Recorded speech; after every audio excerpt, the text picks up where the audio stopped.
Hi everyone, and welcome to Ask Christa, the place where you can ask questions about how to work through business challenges and workplace issues.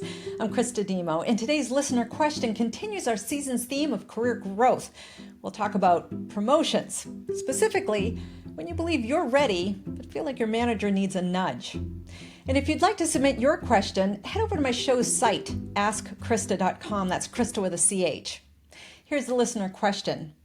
I've been with my company for 2 years as a business analyst. I work in the transformation group, and we lead the initiatives that enable our employees to work better while assuring our organization can thrive. It's the second company I've ever worked for and much bigger than my first company. I was with my first company for 4 years right out of college. They were a small company with about 200 employees. I started as a market analyst in finance. Then I was promoted at my 2-year mark due to the growth I demonstrated and the value I added. I know large companies work differently, but I've learned so much since I was hired. I feel like I'm ready for a promotion. My manager and I have put a development plan in place where I need to meet a series of milestones in order to be promoted, and I'm committed to that. But it will take another 1 to 2 promotion cycles, and I'm getting antsy about this. I feel like I'm ready now. I can do my job really well, and even though I'm still learning, I don't see why I have to wait. How can I convince my manager that I'm ready for promotion? I understand the energy that comes along with ambition, and I certainly appreciate what it's like to feel ready for a promotion. Our listener is asking how to convince their manager that they're ready for a promotion, but their manager needs no convincing. They have a plan in place to promote our listener. There are 2 really frustrating scenarios I want to talk about when it comes to promotions, though. The first is when you have a manager who doesn't know how to set their employees up for a promotion, doesn't know how to elevate the work, doesn't know how to speak across functions to assure others understand your value, doesn't know how to coach their employees for what it means to be promoted. Worse yet, they talk with you about a promotion, but there's no further action and therefore no promotional outcome. Then there are organizations that rarely, if ever, promote. In both cases, the hungry, ambitious types will cycle through. If they don't get promoted, they'll go to their next job, which is fine if that's how the organization is set up. There are companies known for onboarding early career professionals to do very specific tasks with the understanding that only a few might promote from each cohort. The value to the employees is they end up with a pedigree company name and excellent task-related hands-on training for the years that they're there. But it's not great if you're looking to build and grow your organization, or if you want to get the most out of the good humans on your team.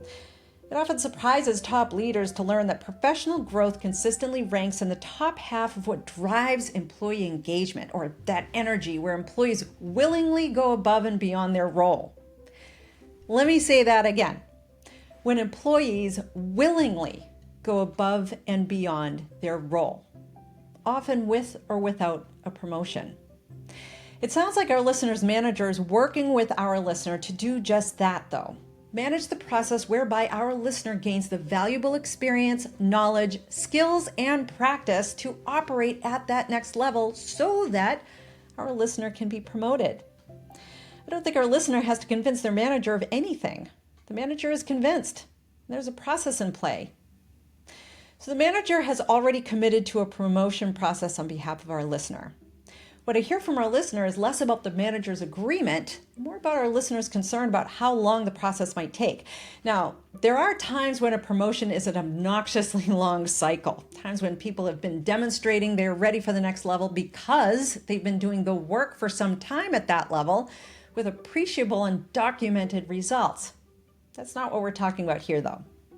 In our listener's situation, our listener's development path is specific to a promotion. And as our listener says, they're still learning. This is the part that trips employees up, and also what I wish organizations would be more clear about. Promotions are about, or at least should be about, how ready you are to formally be at that next level with the right title and pay and commensurate accountabilities and metrics that go along with that promotion. And this is important. The best promotions occur when employees are operating at that next level already. They've achieved the trust and application of work at that next level. Promotions aren't, or shouldn't be about, whether you have mastered your current role. Promotions also aren't about getting to that next level and then learning the role once you get there.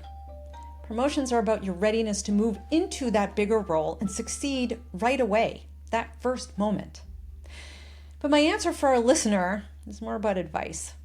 Stay the course and celebrate that promotion when you achieve it, because it will feel wildly satisfying when you realize how much you learned and had to learn in order to earn that promotion, get to that next level.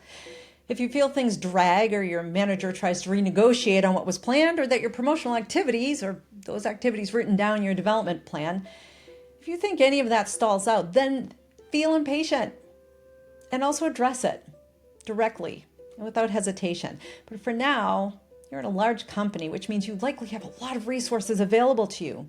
Take full advantage of what you have in front of you, recognizing that a formal plan makes things formal. And when it comes to promotions, that's a good thing. If our listeners said they had been talking about a promotion with their manager without any formal plan, or that last year the manager said there would be a promotion and this year they're saying the same thing without any promise of a promotion, they're just saying there's going to be a promotion, or that the manager promised a promotion then never talked about it again.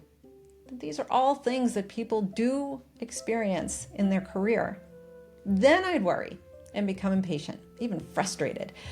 But now's the time to align yourself to a plan and enjoy the learning that will come along with it. If nothing else, you'll have the benefits of the learning and preparation for your next job if it's 2 promotional cycles from now and there still isn't any movement.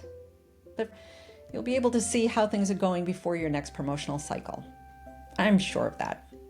Stay open and enjoy the amount of investment being put into your development path and potential promotion. For your resources, located in the show notes, I've included an article from Leapsome, which is a software vendor focused on HR and employee processes. The article is called 10 Criteria for Employee Promotion Justification, and it's focused on the manager's position, what it takes to set up and promote your employees. This is an important perspective to have when you're curious about what it takes for your promotion. It's an excellent article, thorough and easy to read, with several links included that will offer additional insights. Read it and use it to your advantage and learn from it. And if you have a great boss, think about whether it's time to say thank you after you read this article. I've also included an article from the Indeed editorial team, updated June 2025, called What You Need to Know About Job Promotions. It includes a video for how to ask for promotions also, although, as I always say, these kinds of career growth elements are always performed best in the context of your organization's culture and norms. So beware the how-to videos when asking about promotions. The article goes through a variety of considerations, from timing to ask for a promotion to some of the characteristics and job results you should be demonstrating in advance of you asking. It also touches upon how to prepare to ask for that promotion. And I've included a report called The Impact of Promotion and the Employee's Productivity. It examines promotional processes and what happens to productivity if they are perceived, or those promotions are perceived, as unfair. It provides a lot of perspective for what goes into a promotion, and at just 8 pages, the last being citations, it will give you a boost in your knowledge of promotions at the foundational level. And that's a wrap for episode 57 of season 5, focused on career growth. You can submit your question on my show's site, askchrista.com. That's Christa with a CH, where you'll see all of my episodes listed based on category and season. While you're there, sign up for my More Answers newsletter, where you'll receive additional content on Sunday nights to set you up for the work week. As always, thank you for your support. And remember, if you have a business challenge or workplace issue, ask Christa.